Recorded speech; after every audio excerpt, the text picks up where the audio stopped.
This is Michelle's class. This is how we cook a Thanksgiving turkey. I would get my turkey from Walmart. The turkey would be $100. The turkey would be 5 pounds. The oven would be at 100 degrees.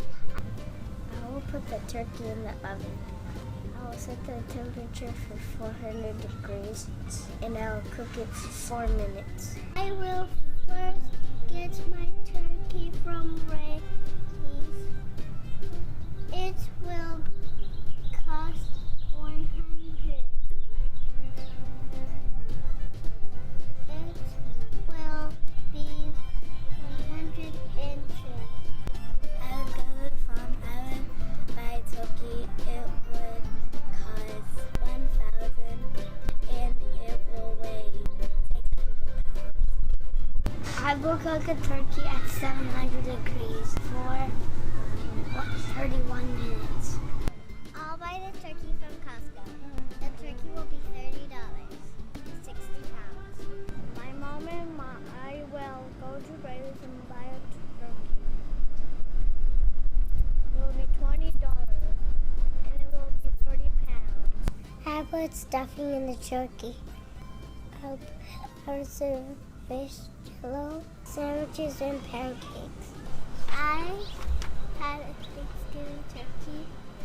It will weigh 600 pounds. It will cost $699. I would get a 100-pound turkey. I would cook it for 40 minutes. I buy it from the store.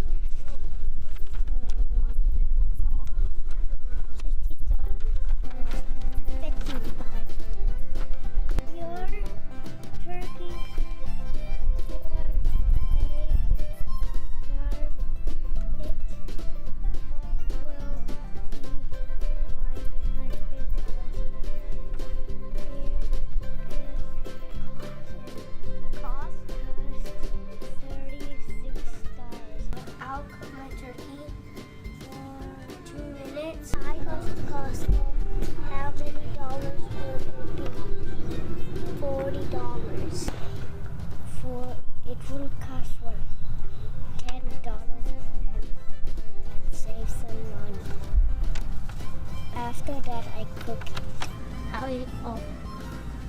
for family. First, I go to Ralph's to buy that turkey. It will cost $130 and weigh 100 pounds. I will get the turkey and let's go. And I will win by it.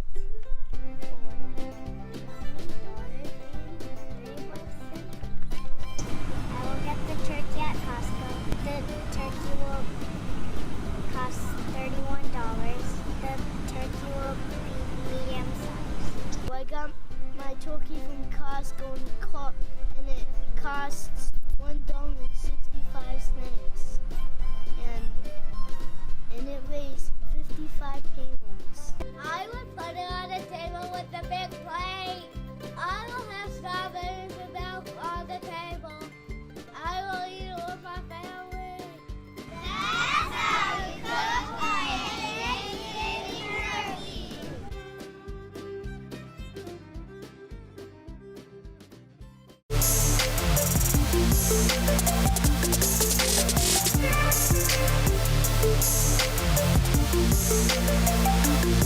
I feel like dress codes are kind of a little bit strict, but I feel like some schools are not as strict about it, because I know from our school they're not as strict, but I feel like dress codes can be unfair in some ways, but I also feel like dress codes are there to help us.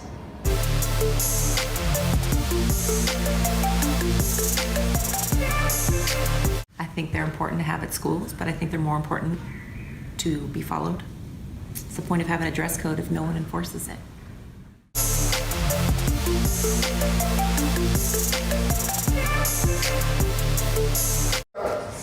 I feel like dress codes are unfair to girls because guys only have I think 2 dress codes that I know from is like no like inappropriate shirts and no sagging. And I feel like for us, like no ripped jeans, 2 fingers, no shorts, like you can't wear a shirt that goes past your belly or something, and no sandals. And I just feel like we have like 20 and they only have 2 to 3, and I feel like that's not fair at all. Definitely the fingertip length, because people have different arm lengths and I feel like it's not fair to some people. And the 2-finger strap thing, because some people can have like really big fingers and some people can have really tiny fingers. And so I think some of them could be changed for sure. Oh, and the ripped jeans, because as long as you're not showing anything inappropriate, I feel like you are allowed to wear like what you want to wear.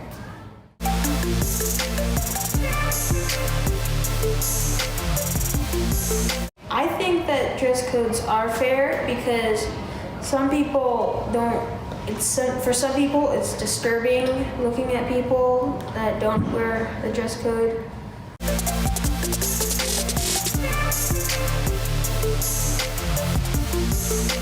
Unfair? No.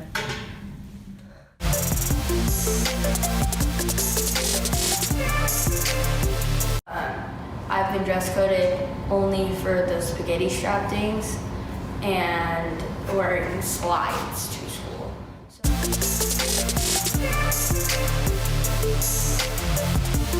And I think just all clothing, it just needs to be suitable and appropriate for school.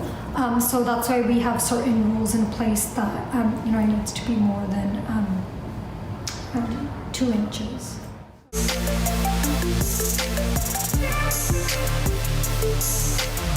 I think all dress codes, whatever the school and whatever is established, it's usually established for a reason. So I believe that the dress codes, they are fair because they are set for a reason.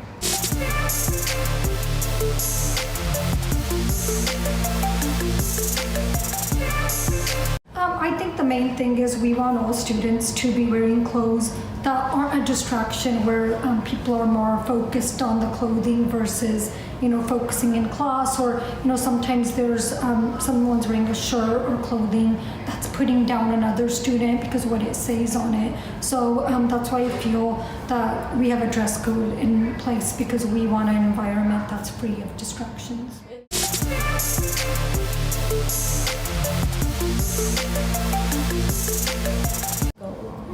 So usually with the dress code violation, if a teacher sends a student up to the office, we'll have like the student change. But if it's like an ongoing process, if it's like every day, you're doing the same thing over and over again, then it kind of turns into we use progressive discipline. But for the most part, usually if students violate the dress code and, some students wear slides, but we tell them, oh, you need to wear shoes that have backs, they'll usually have one in their backpack and they'll change. Or so I've noticed that students, if they are violating the dress code, they usually understand.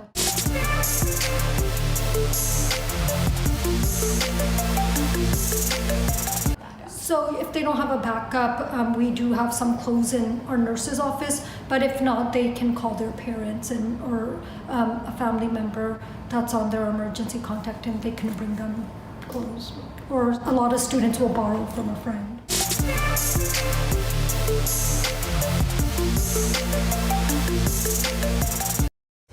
Well, if maybe for some certain reasons, because the students can get in trouble from teachers and get detention and stuff. But to me, it doesn't really matter. I don't look at girls that way.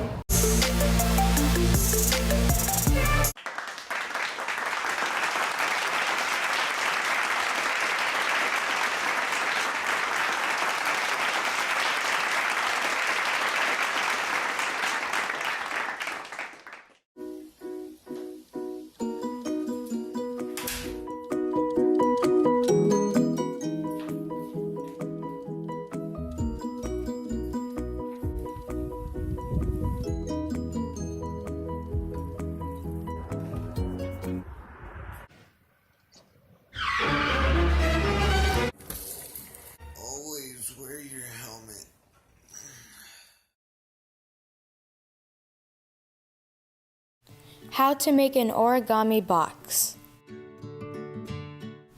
You will need 2 pieces of paper and some scissors.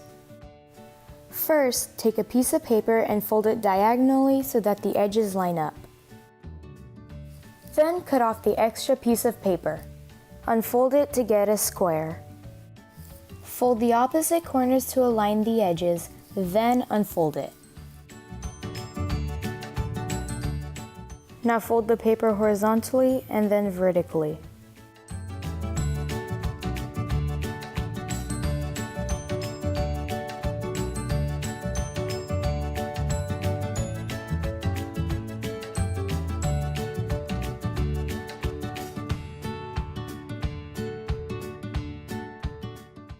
And now, you would fold all of the corners to the center like you would with a cootie catcher.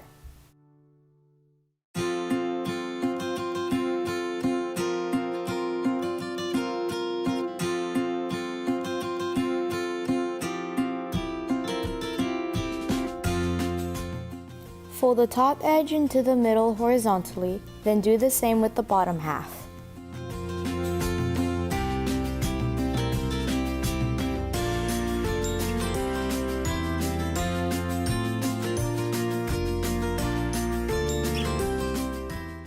Unfold the 2 flaps, turn it sideways, and do the same steps you just did.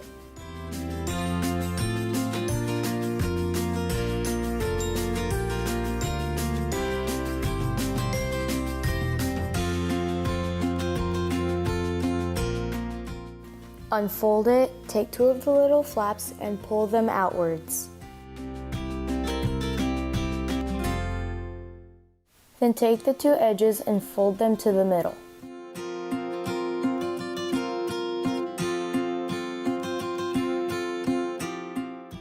Then use these 2 creases to help make the corners of the box.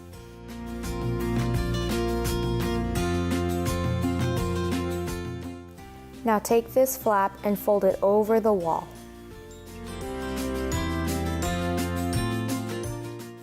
Do the same thing to the other side.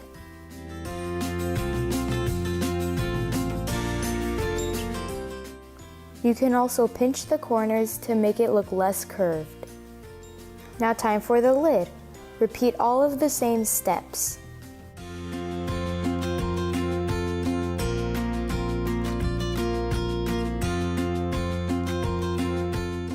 Now when you get to this part, leave a little space in between the middle just so that it makes the lid slightly bigger.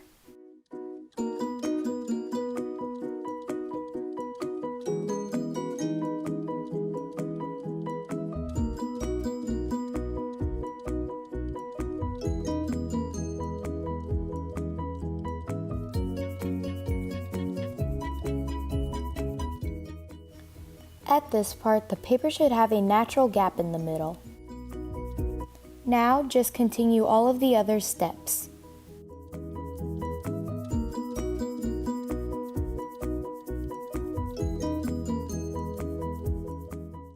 Then fit your lid onto the bottom part and you're done.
Hi, my name is Elizabeth Vega, better known as Vega, and I'm an IB student at Inderkum High School.